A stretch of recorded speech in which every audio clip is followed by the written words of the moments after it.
Hello, I am Dhananjay মান্তি and welcome to my YouTube channel English tutor. আমি আশা করি তোমরা সবাই ভালো আছো। আর আজকের লেসনটি হতে চলেছে দ্য উইন্ড ক্যাপ পার্ট 2। তাহলে শুরু করা যাক the wind cap part 2। Since you put me on your head like a hat to keep me safe, I shall give you a different kind of keep in return, the kind sailors most desire.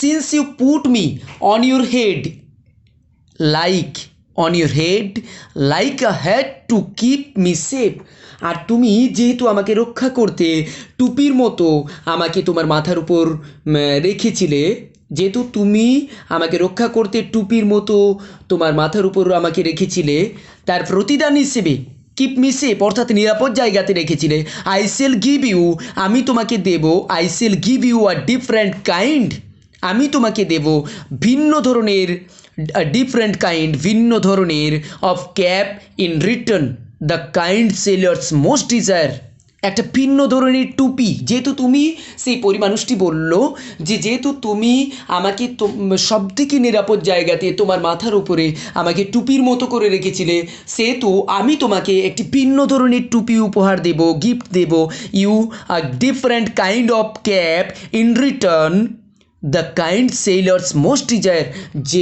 যে টুপি, যে ধরনের টুপি নাবিকেরা সব থেকে বেশি পছন্দ করে, the kind sellers most desire, a cap of full of wind, a cap full of wind, এমন একটি টুপি, এমন এক ধরনের টুপি যেটি বাতাস পরিপূর্ণ। But there is one warning, কিন্তু সেখানে একটি সতর্কবার্তা রয়েছে। But there is one warning, সেখানে একটি সতর্কবার্তা রয়েছে।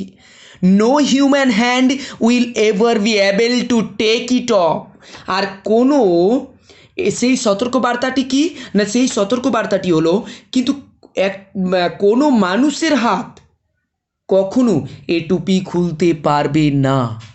No human hand will ever be able to take it off, কোনো মানুষের হাত সেই টুপিটি খুলে নিতে পারবে না। Then with a blink the fairy man disappeared leaving a striped cap behind, আর তারপরে চোখের পলকেই একটা ডোরাকাটা টুপি রেখে সেই পরিমাণুষটি অদৃশ্য হয়ে গেল। দেন উইথ আ ব্লিঙ্ক অর্থাৎ চোখের পলক, ব্লিঙ্ক অর্থাৎ চোখের পলকেই, এক পলকেই দ্য ফেইরি ম্যান ডিসঅ্যাপিয়ার্ড সেই পরিমাণুষটি অদৃশ্য হয়ে গেল। ডিসঅ্যাপিয়ার্ড লিভিং অর্থাৎ রেখে গিয়ে, লিভিং অর্থাৎ ছেড়ে গিয়ে বা রেখে গিয়ে, আই স্ট্রাইপড ক্যাপ বিহাইন্ড অর্থাৎ ডোরাকাটা একটি টুপি পিছনে। Young John put the cap on his head and ran home to tell his mother, আর সেই ডোরাকাটের টুপিটি পেয়ে কী করলো জন, না তরুণ জন টুপিটা মাথায় পরে নিল আর তার মাকে সেই সুসংবাদটি, সেই খবরটি বলতে দৌড়ে তার মায়ের কাছে বাড়ি চলে গেল। Then with a blink the fairy man disappeared leaving a striped cap behind, young John put the cap on his head and ran home, এবং সে দৌড়ে বাড়ি গেল টু টেল হিজ মাদার, এই কথাটি তার মাকে বলতে। No good will come of the wind cap she said, তিনি বলছেন যে no good will come of the wind cap, অর্থাৎ তিনি বললেন কি না এই হাওয়া টুপি দিয়ে ভালো কিছু হতে পারে না, ভালো কিছু হবে না। No good will come of the wind cap, but the lad would have none of her cautions, কিন্তু ছেলেটি তার সতর্কবার্তায় কান দিল না। কিন্তু সেই মায়ের সতর্কবার্তায়, মায়ের সেই সতর্কবার্তায় ছেলেটি কান দিল না। কশনস অর্থাৎ সতর্কবার্তা, ওয়ার্নিং, সতর্কবার্তা।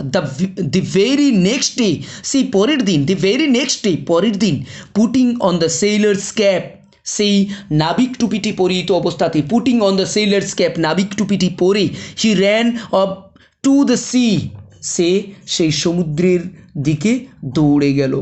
নাবিকের টুপিটি মাথায় পরে সে সমুদ্রের দিকে দৌড়ে গেল। Putting on the sailor's cap, he ran up to the sea. On seeing a ship anchored near the shore, he requested the captain to take him along. Thus began his first ever sea voyage. On seeing a ship anchored near the shore, he requested the captain. অর্থাৎ কী হলো না, সেই তীরের কাছে, anchor অর্থাৎ তীরের কাছে একটা জাহাজকে নগরবদ্ধ করা রয়েছে দেখে, জাহাজকে নগরবদ্ধ করা থাকে তীরে। তো সেই নগরবদ্ধ করা জাহাজকে দেখে সে জাহাজের ক্যাপ্টেনকে রিকোয়েস্ট করলো, অনুরোধ করলো কি না তাকে সঙ্গে নিয়ে যাওয়ার জন্য। Sheep anchor near the shore, he requested the captain to take him along, তাকে সঙ্গে নিয়ে যাওয়ার জন্য। That's began his first ever sea voyage, আর এইভাবেই তার প্রথম সমুদ্রযাত্রা শুরু হলো। Well, the cap worked as the fairy had said, but one condition prevailed. বেশ, the cap worked as the fairy had said, সেই টুপিটি তেমনই কাজ করছিল যেমনভাবে সেই পরিমানুষটি বলেছিল। Fairy had said, fairy had said, পরিমানুষটি যেমনভাবে বলেছিল। বাট ওয়ান কন্ডিশন প্রিভেলড, কিন্তু একটি শর্ত রয়েই গেল।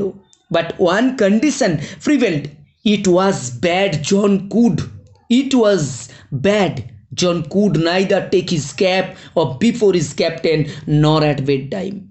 এখন এটা ভালো এবং খারাপ দুটো দিকেই ছিল। It was bad John could neither take his cap off before his captain nor at bed time. অর্থাৎ খারাপ দিকটা কী হলো না, জন না ক্যাপ্টেনের সামনে না শুতে যাওয়ার সময় সেই টুপিটি খুলতে পারতো, কোনো সময়ই সেই টুপিটি খোলার পারমিশন ছিল না। And it was good because, আর এটা ভালো ছিল কারণ ইট ওয়াজ গুড, ওটা খারাপ দিকটা ছিল ইট ওয়াজ গুড, এবং এটা ভালো দিকটা ছিল কারণ because neither could he lose the cap nor could it be stolen from him. আর এটার ভালো দিকটা হলো যে টুপিটি কখনো হারিয়ে যাবে না বা চুরি হওয়ার সম্ভাবনা ছিল না। অ্যান্ড ইট ওয়াজ গুড, এবং এটা ভালো দিকটা ছিল কারণ neither could he lose the cap, না সে টুপিটি কখনো হারিয়ে ফেলতে পারবে cap, nor could it be stolen from him, না এটা তার থেকে কখনো চুরি হয়ে যাবে। Since it was wind that sailors called for, যেহেতু নাবিকদের মূল চাহিদাই হলো বাতাস, নাবিকদের অবশ্যই মূল চাহিদা, যেটা সব থেকে বড় চাহিদা থাকে সেটা হচ্ছে বাতাস, যার জন্য তাদের থাকে called for and wind that John could supply, he soon became very popular.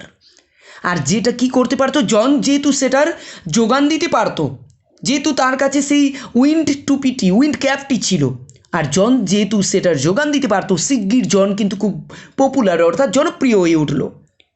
sailors called for, and wind that John could supply, he soon became very popular. সে খুব জনপ্রিয় হয়ে উঠলো। when he twisted the cap, যখন সেই টুপিটিতে মোচড় দিত, when he twisted the cap, যখন সেই টুপিটিতে সে মোচড় দেওয়া, টুইস্টেড অর্থাৎ টুইস্টেড মিন্স মোচড় দেওয়া, টুইস্টেড মানে হচ্ছে মোচড় দেওয়া, যখন সেই টুপিটিতে মোচড় দিত, he could summon the east wind, সে কী করতো না তখন সে পূবের বা পশ্চিমের বাতাসকে, he could summon the east wind and the west wind, আর সে কী করতো না পূর্বের বা পশ্চিমের বাতাসকে ডেকে আনতে পারতো, ডাকতে পারতো। He could also turn it to call both the north as well as the south wind.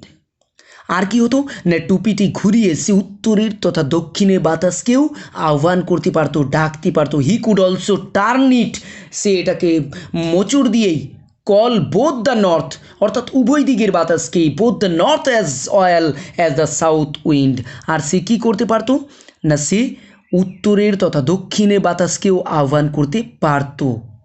The captain would therefore never part with his prized sailor and let him ashore. আর তাই কি হয়েছিল না, তাই ক্যাপ্টেন কখনো তার এই দামি নাবিককে ছেড়ে থাকতে পারতো না, ক্যাপ্টেন কখনোই এই জনকে ছাড়তো না। The captain would therefore never part with his prized sailor অর্থাৎ দামি নাবিককে বা খুব গুরুত্বপূর্ণ নাবিককে, অ্যান্ড লেট হিম অ্যাশোর, আর সে তাই কখনো তাকে তীরে নামতে দিত না। অ্যান্ড লেট হিম অ্যাশোর, তাই সে কখনোই চাইতো না যে সে তীরে চলে যাক বা জাহাজ থেকে নেমে যাক। For a year and a day, এক বছর এবং একদিন, ফর এ ইয়ার অর্থাৎ এক বছর, অ্যান্ড এ ডে এবং একদিন, young John did not set foot on land. Young John did not set foot on land অর্থাৎ জন ডাঙ্গায় পা দিতে পারলো না, 1 বছর 1 দিন। Young John did not set foot on land. ডাঙ্গাতি ইয়েতে স্থলভাগে। He saw nothing but the churning of the waves. শুধু জলের তোড়পাড় ছাড়া সে আর কিছুই দেখতে পেত না। হি স নাথিং, সে কিছুই দেখতে পেল না। হি স নাথিং অর্থাৎ সে কিছুই দেখতে পেল না, but the churning of the waves, সেই জলের তোড়পাড় ছাড়া, সেই ঢেউ ছাড়া, সেই ওয়েভস ছাড়া। Soon there grew in his heart a strong desire to see the land. অর্থাৎ একই জিনিস কখনো ভালো লাগে না, সেটা অবশ্যই বোরিং হয়ে ওঠে। আর যেটা জনের ক্ষেত্রে হয়ে উঠেছিল। সুন there grew in his heart, শীঘ্রই তার সেই হৃদয়ে স্থলভাগকে দেখার জন্য একটা তীব্র আকাঙ্ক্ষার জন্ম নিল। হার্ট আই স্ট্রং ডিজায়ার, একটা তীব্র আকাঙ্ক্ষার জন্ম নিল টু সি দ্য ল্যান্ড, সেই স্থলভাগকে, সেই ডাঙ্গাকে, সেই স্থলভাগকে দেখার জন্য। এটা এই দ্য উইন্ড ক্যাপ বিষয় টেক্সটির পার্ট 2। অবশ্যই আমি আশা করি এই ভিডিও তোমাদের ভালো লেগেছে। আর যদি ভালো লেগে থাকে তাহলে অবশ্যই লাইক, শেয়ার এবং অবশ্যই একটা কমেন্ট করে জানাও এই ভিডিও কেমন লাগলো। Thank you.